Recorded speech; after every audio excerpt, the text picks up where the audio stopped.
UMass yesterday and got started on these guys and got our players in, and we'll be moving forward with them. Heard the unfortunate news about Don Brown just recently, and I know Shane from past and recruited together on the road and been around Shane before. He's a tremendous coach, and we look forward to preparing for this game. Yeah, Kirby, do you have an update on Dillon, and is there any kind of timeline on Trevor being able to play again? No update on Dillon, really. I just ran into him a few minutes ago. He got an ankle sprain. Not going to require, is stable, not going to require any kind of surgery or anything. So hopeful to get him back, and same with Trevor. Kirby, in a span of 1 week, we saw two different outcomes, I guess you may want to call it, from the offensive line. What was the biggest difference between they collectively played as a group between the Ole Miss game and last Saturday? I don't know. It's easy to say they played better against Tennessee. I mean, that's pretty obvious. But number one, they were healthier. Number two, the environment was a little different. We did get behind, and we had to play from behind. But I think that they executed at a higher level, and we didn't really run the ball great, but we had the ability to run the ball. And success in running the ball comes in different terms these days, especially in the SEC. Yeah, on the offensive line, Ernest and Micah don't play on Saturday. How close were they being able to play and help you guys? Ernest was going to be a game-time decision, and he's still struggling with that arm that, he was out there giving everything he had against Ole Miss and didn't have complete strength in his left arm, which is hard to use at left tackle.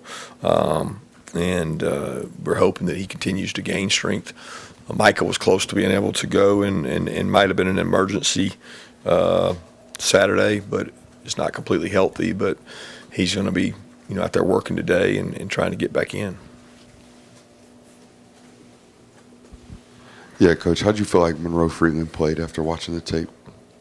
Well, he had some oversets. He had a couple times that Carson did a nice job moving in the pocket and gave up some pressure, but he really competed hard, played physical, got better kind of as the game went on. Thought he had some jitters early, but he's very bright and continues to work really hard.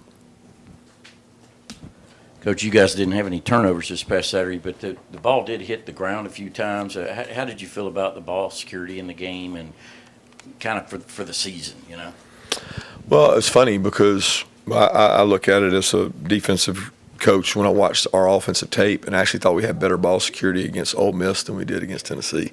And a lot of people they can't acknowledge the difference. So I was very positive with our team after Ole Miss and emphasized that there were less exposures of the ball than what we had. Although they took the ball away from Nate. He didn't have bad ball security. There's a difference. There's a takeaway, and then there's exposures. And unfortunately for your business, they just look at them the same, and that is not the case. And we had bad exposures Saturday, and we've had some bad exposures throughout the year, like when guys catch balls and the ball's loose. I'm honestly more focused on our defense, why we don't get people with bad exposures, because the teams we play have more bad exposures than we do, but we don't get more out. So I'm trying to solve that problem. Kirby, you guys have a chance to be 10-2 at the end of the regular season. Is it better for Georgia, given the turnaround time and the length of the playoff and the possibility of going 10-3, not to go to the SEC championship game? I don't think that's a hypothetical that, the focus is on UMass. I mean, it really is. So why would I put energy or time into trying to figure out what the best pathway is, including the SEC championship, when I'm worried about UMass? I just don't think it's a quality conversation. Kirby, the Tennessee coach brought it up, but just it kind of come to light the way that the whole substitution rule works. I know you're on the rules committee where the defense has times to substitute. It almost looks like some kind of cat and mouse where they're trying to sub as slowly as possible to maybe get a delay a game or a timeout. How's that supposed to work, and what are we starting to see happen a little bit in college football? I mean, the coaches know how it's supposed to work, or at least they're supposed to know how it works. I mean, in terms of what you're given, and the issue is every conference officiates it differently. I've watched teams really late at night, so you can imagine where they're playing, what part of the country they're in, where that's completely accepted in terms of take as long as you want. They don't actually let you do that in our league, and that's really to benefit the teams that play with pace. Because if they allow you to sub and take all the time you want, then you really slow teams down. And, there's not a game that I played in that they don't come over there and tell you either got to speed your guys up or we're going to set it on the ready for play and we're going to wind the clock, because people have made it where if an offense makes a mistake and subs late, they're going to make them burn a timeout. Everybody tries to do it. We even try to do it. But you can't do it at the expense of there's 24 seconds, there's 23 seconds on the clock, and we're going to go sub a guy and take 20 seconds up, because that isn't what it takes. A lot of people say, well, they say you have to sub in 3 seconds. No, you have to start the substitution process in 3 seconds. That's how long you have to start the process. But it doesn't say once you start the process, you can go at a snail's pace off. They give you a reasonable amount of time, and they give you an opportunity to snap the ball. So that's the rule. And if somebody subs with 10 seconds left on the shot clock, they're probably going to get a delay of game if somebody tries to sub on defense. But if they do it with 20, there's reasonable time to sub. Kirby, we saw Tate in that Ole Miss game, struggling, trying to fight through, comes out. What did you think of the job he did against Tennessee, coming back out there and playing that whole game? He was healthier. I mean, he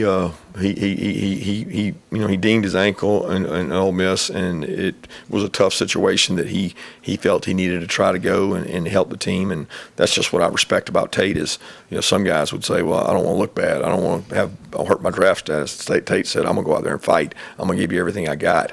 And he probably shouldn't have been out there, but he stayed out there and fought. But he's still not healthy, but he was healthier this week and practiced and played better. Yeah, Chaz Chambliss has 4.5 sacks in his last 3 games. What's allowed him to be that productive in terms of actually getting and taking down the quarterback, and how would you assess he did at fullback on Saturday on that last touchdown for Nate? He's tough. He's physical, and when we had the offensive line injuries, we were forced to find a kind of another fullback body type because we've been using Micah there, and we've had guys out. So I think Chaz's work ethic, his buy-in, his leadership, his film study. Chaz knows what people are running before we do as coordinators sometimes because he looks at so much tape, and he uses those cues to help him and make plays. And, he benefited a little bit Saturday. They weren't all sacks are not necessarily your play. Somebody else did a really good job and forced the guy to you. He capitalized on opportunities, and I love the way he's working and playing with toughness. Yeah, to follow up on Tate, how have you seen him handle this year mentally with being out of the lineup, and how has he still tried to be a leader without being on the field as much during the weekend on Saturdays? Yeah, he's Tate. I mean, he's a lunch pail working man's guy. I mean, that whole offensive line unit, guys, there's a lot of snaps between Dillon, Fairchild, Jared, Micah, Truss, Tate, and Earnest. I mean, no bones about it. Those guys are the core of our team. Kirby, Carson was kind of joking with us after the Tennessee game that he is a dual threat quarterback. Would you like him to run more? Should he be running more? I don't, I look at it as Carson makes good decisions on when to run. And he's done a great job this year to me. There's nowhere I could say, ooh, man, I wish you'd pulled it down and ran. I could say I wish you'd have thrown it to the check down. But I can't say that you should have pulled it down and ran. I think he makes good decisions on when to do that. And I think our offensive staff does a tremendous job of utilizing his ability to run on certain plays. I mean, that was a design run on one of those plays. I mean, people think it was a scramble, but there was a scramble for a touchdown, but there was an empty play where he counted the box and knew what we wanted him to do, and he broke tackles.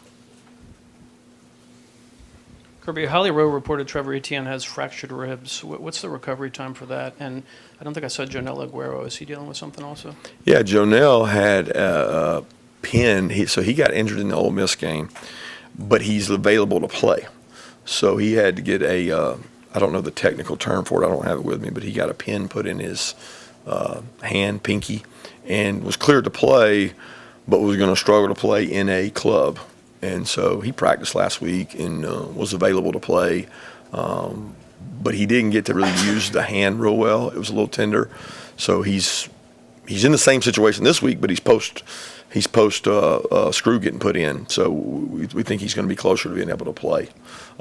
In terms of Trevor, we're hoping to get him back. I mean, it's what I can tell you. I mean, he's going to have an opportunity. I mean, ribs are a painful injury, right? And I don't actually know if that's the exact term, but he does have rib injury, and we hope to get him back.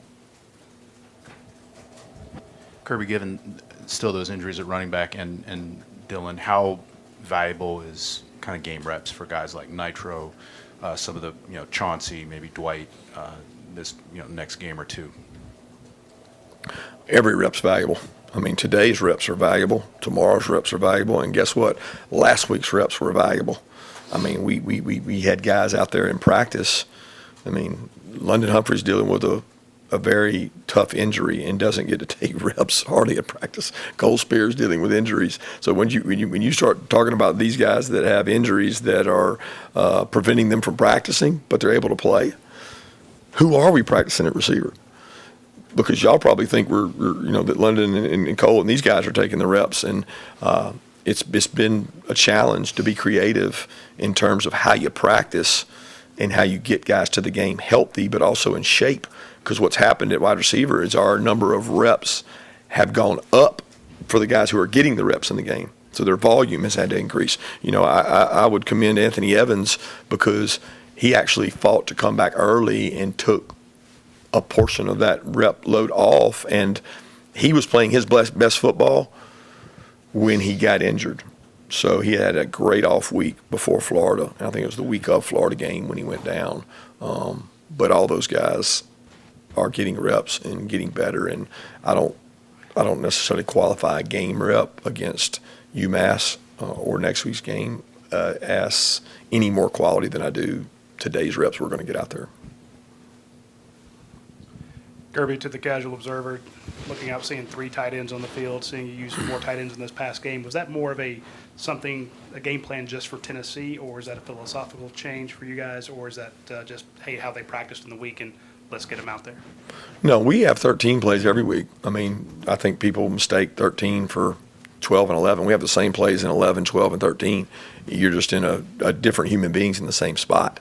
So the casual observer would think that 13 meant something, but we have 13 in every game plan. When you lose receivers, it does make the 13 more valuable because Lawson Lucky might be doing what Dom Lovett does. Dom Lovett might be doing what Dylan Bell does. You're just moving people and trying to put your most valuable players on the field.